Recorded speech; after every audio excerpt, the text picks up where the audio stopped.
你们一定都听过关于他的故事。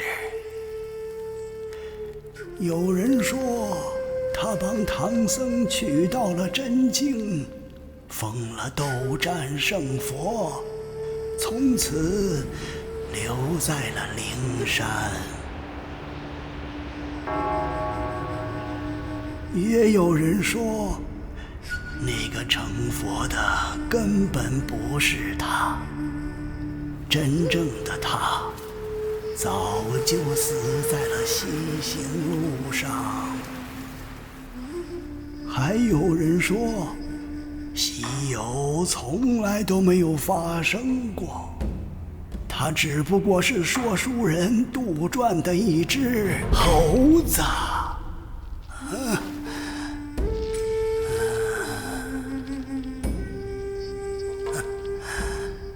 但我要讲的故事，你们一定没有听过。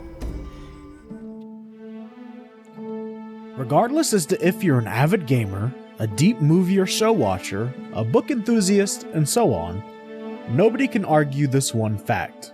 Within this vast, expansive world of entertainment, all at our fingertips, there is always bound to be one fictional character who holds some significance in your life. It could be a superhero who paved the way for your ideals, a silly cartoon character that holds sentimentality due to friends or family, or even a childhood book series brought to life. As one might assume, given the name of this channel, one of, if not the, biggest fictional influences of my life stems from both Sun Wukong and The Journey to the West. This character, this story, they're both important creations that have shaped me and my interest as a whole, a feat done long before my first discovery of the original novel itself. But how? Through the power of legacy. The Journey to the West is one of, if not the most iconic story to come from Eastern literature. If you look all throughout the world of entertainment, there are countless signs of its influence lingering about, from small, subtle nods to complete and utter reimaginings. The presence of the MonkeyKing is something that can be seen in every form of media. However, unlike television or literature, video games are still a relatively new and fresh source of storytelling. While there are countless gems, peaks, and awe-inspiring stories in this medium, it wasn't until recently that they finally achieved the same, if not a higher, footing than its fellow storytelling formats. Whether it be Let's Plays in the form of YouTube videos, or live streams on Twitch, it has become far more normalized for people to engage in this medium. A more recent example of this has been Kai Cenat and his live playthrough of Elden Ring.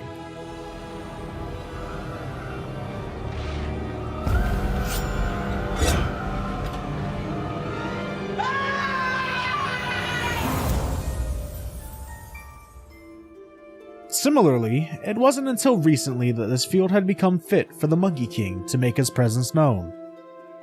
Often relegated in the form of a downloadable costume, a reference, or even a character in his entirety, Sun Wukong has become a gradually increasing presence in multiple video games, even inspiring some developers to craft their own beautiful imagining of the MonkeyKing in video game format.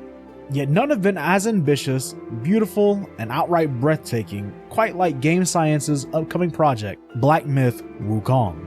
Visually stunning and sporting a combat system blending that of Dark Souls and the King of Mythology games God of War, Black Myth has entered the scene, swinging for the throne.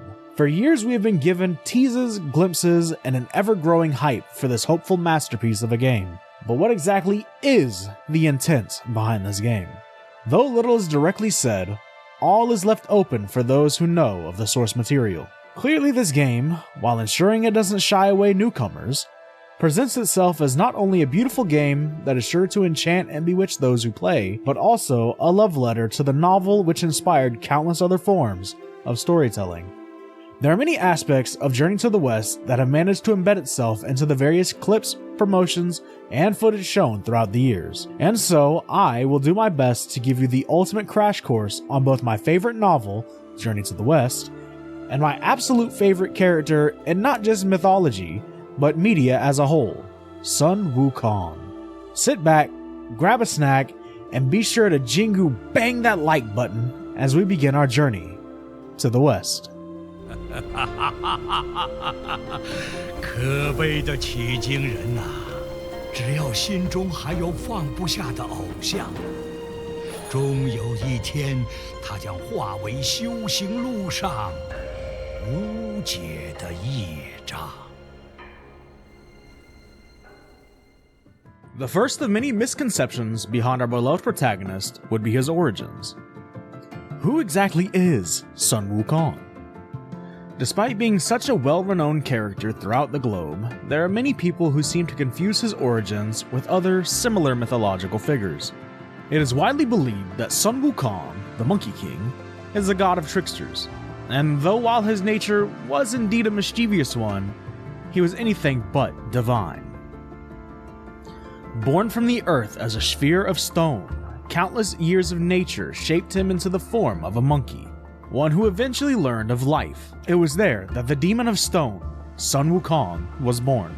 With an air of mysticism and might, his first action upon birth was to bow in all four cardinal directions and immediately disrupt the Jade Palace. How, you might ask? With a powerful blast of energy directly from his eyes, reaching far enough to pierce heaven itself from earth. It seems rather difficult to pinpoint the exact time frame in which the story, Black Myth, takes place. However, in one of the many promotional videos that we are given, we see an unknown character describing to us the journey to the West. So it's very evident that this is indeed a retelling of the story, but apparently an unknown secret truth, known not to us or any other. 入了此番轮回，就别想再轻易涅槃。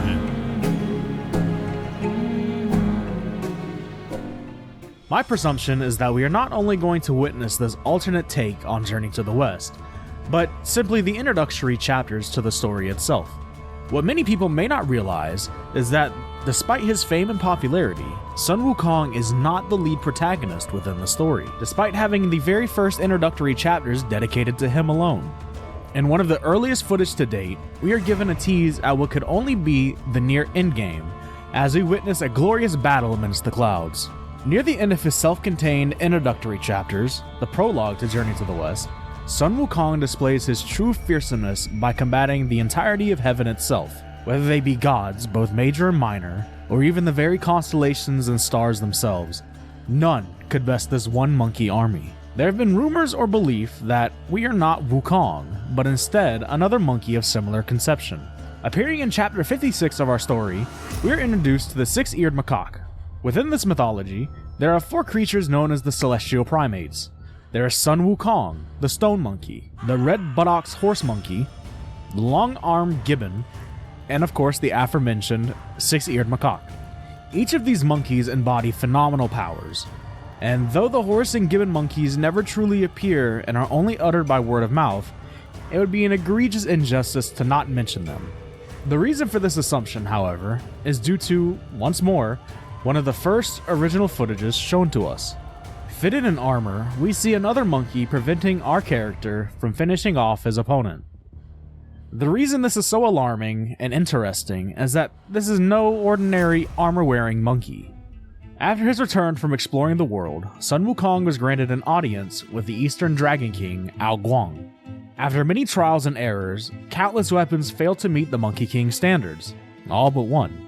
Originally used as a mere measuring stick, this was when Sun Wukong attained his iconic weapon, the Ryu Jingu Bong, a magical staff that once held the galaxy itself in place. Alongside this, due to his greed and burning gluttony for strength, the valiant monkey demanded further tribute and offerings, refusing to leave Guang's palace. Unable to refuse this demand, whether it be through the fear of his family being injured or lacking the necessary means to combat the MonkeyKing, Guang called upon his brothers of the North, West, and South to aid him in ridding this all-powerful guest. From these dragons, he obtained his golden chainmail, cloud-walking boots, and his signature phoenix feather cap. As you can imagine, this display is not something that is accidentally used when designing a character, especially pertaining to Journey to the West. Thus, this adds an even deeper element of mystery and wonder to the story ahead of us. How does this relate to the six-eared macaque, though? During his encounter and an inevitable clash with Sun Wukong, the six-eared macaque was described as near identical copy of Sun Wukong. Size, strength, and even knowledge. This was due to his status as a celestial monkey. And one of the phenomenal powers utilized by the six-eared macaque is that he has an understanding of the past, future, and a comprehension of all things. This has led many to speculate the true identity of our playable protagonist, questioning and debating his authenticity as the Sun Wukong. Of course, this theory is uncertain, as future gameplay has shown us a glimpse at a macaque as one of the many different enemies which lay ahead of our journey. During each and every drop of footage we've been given, one thing remains consistent: the wide, expansive arsenal at our disposal. From weapons to abilities, Sun Wukong as a master of all. As briefly mentioned earlier, Sun Wukong possesses a signature weapon, the Ruyi Jingu Bang, capable of growing to an absurd length, altering its appearance, and so forth. It is the most diverse object in Wukong's possession, a feature shown plain as day, as we can expect different martial art styles from within Black Myth. Branching from this, several other iconic signature abilities are on full display, from the ability to freeze another in place by stopping their time, fortifying oneself to brace an attack, and of course the most iconic of all abilities, the art of transformation. Whether it be an insect, a giant monkey, or even a previously beaten opponent, this was one of the many abilities that aided Sun Wukong in his many different adventures. There's an important note to be made that this ability to transform, the 72 earthly transformations, is not what many believe it to be. Rather than being limited to only 72 forms, these earthly transformations grant the MonkeyKing access to 72 unique abilities, as he has effortlessly surpassed that number in the amount of forms he's used. Being the bravest of monkeys to inhabit Flower Fruit Mountain, the reason leading to his grand adventure had been due to an immense fear of both his future and the inevitable end that all living beings must face: death. Setting out on a pilgrimage in hopes to elude this fate, our MonkeyKing had stumbled across the immortal Taoist Puti Zushi. It was this Taoist who not only granted the MonkeyKing his name, but also the ability of the 72 earthly transformations. More importantly, however, was teaching Sun Wukong the way of immortality. Though it was not the immortality that most might presume it to be. However, the gods, still disapproving of this method, had prepared to send 3 great calamities to potentially kill Sun Wukong: a punishment of fire, lightning, and outright disintegration. Eventually returning home after having not been slain, a celebration was to be had alongside his monkey brethren within Flower Fruit Mountain. Partying hard, partying long, eventually the king had fallen into a deep slumber. During this drunken stupor, Sun Wukong wakes to find himself, or rather that his soul, had been bound and whisked away into the depths of the underworld. Angered by this, and rightfully so, given his recently attained immortality, Sun Wukong wreaks havoc and mayhem throughout the underworld, until eventually the rulers of the land, the 10 kings, attempt to calm him. Claiming this to be a mistake, as many people in the world share the same or similar names, our MonkeyKing demands to see the Book of the Dead, a written ledger which contains the names of every living being. Stricken with fear, as they had not only captured an immortal, but an immortal who served as a student of the Patriarch Bodhi, they did little in stopping Sun Wukong, as he removed not only his name from the book, but also the names of each and every monkey within Flower Fruit Mountain. Now doubly immortal, as he not only possessed eternal longevity, but has now permanently rid himself of death on a conceptual level. That's surely all, right? Well, due to the many different complaints, Sun Wukong was brought into heaven to serve as a stable keeper. This being one of the lowest ranks within heaven, it was the only sensible way that the Jade Emperor could keep a keen eye on the mischievous monkey. He had disrespected the gods by obtaining immortality, terrified the keepers of the underworld, and even humiliated the great dragons of the 4 cardinal directions. There was no telling what such a powerful, impulsive creature could do next if left unattended. Unfortunately for the Jade Emperor, this scheme of his was met with failure. Angered by this low-ranking status, retaliation was inevitable, as Sun Wukong yearned for something more glorious. Once more in an effort to appease and satisfy this endless gluttony and greed, the Emperor had given the MonkeyKing a far more noble and vital role within heaven, an overseer of the heavenly peaches. Perhaps the most well-known of his immortality-gaining antics, these peaches hold importance due to their usage, as they were used during celebrations to allow others to ascend to godhood.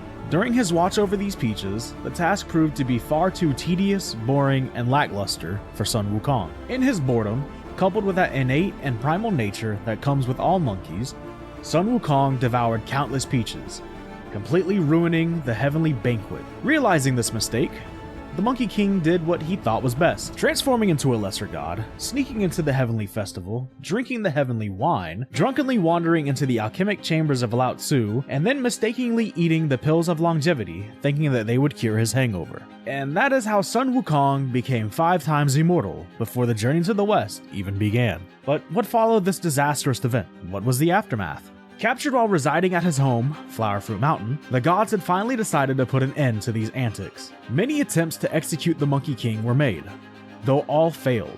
Eventually, in one final attempt to finish the job, Sun Wukong was contained within a pot and tossed into a furnace. This was no ordinary furnace, however, as the flames were the hottest of fires to ever exist, otherwise known as the Flames of Samedi. The intent was to boil the monkey alive, forcibly extracting his immortality from the immense heat. After nearly 50 days of torture, their efforts had done the exact opposite. Rather than extracting the immortality within him, the flames of Samedi had burned away what little mortality and impurities lingered. In short, another layer of immortality had been granted. Lashing out in retaliation, heaven was soon turned into a battlefield unlike any other.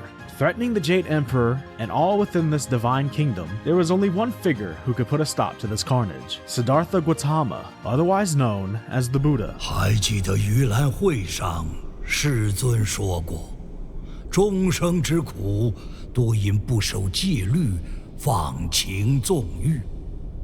Challenging Sun Wukong to a game, the rules and stipulations were set. If he, Sun Wukong, could escape Buddha's palm, then Buddha would allow heaven to crumble without interference. If Sun Wukong couldn't, however, then he must put an end to this destruction. Overwhelmed with confidence and determination, naturally the MonkeyKing accepted this gamble. Taking a stand atop Buddha's palm, Sun Wukong jumped. He jumped far, fast, and a great distance, making it to the very edge of the universe. Greeted by the pillars that held them, Sun Wukong confidently inscribed his name and urinated on one of the many pillars before hastily returning. With Wukong overflowing with arrogance, Buddha was quick to inform the monkey of his loss, revealing his hand in the process. A hand which lay marked with Wukong's signature and the faintest scent of monkey urine. Baffled, terrified, and unable to accept defeat, a hasty escape was attempted. However, all was futile.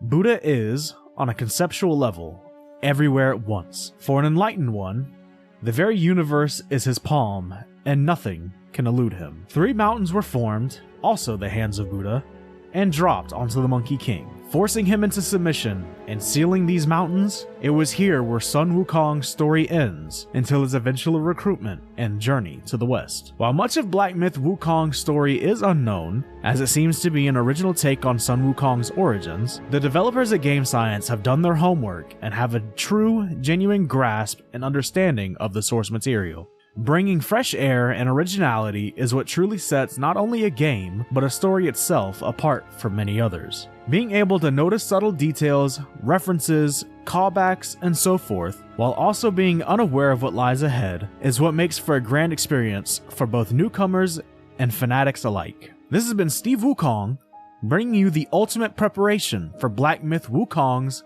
lead star. If you enjoyed this video, and would like to see more mythology-based content in the future, then why not jingle bang that like button and subscribe for more as we undergo this journey to success. 要我说，放屁！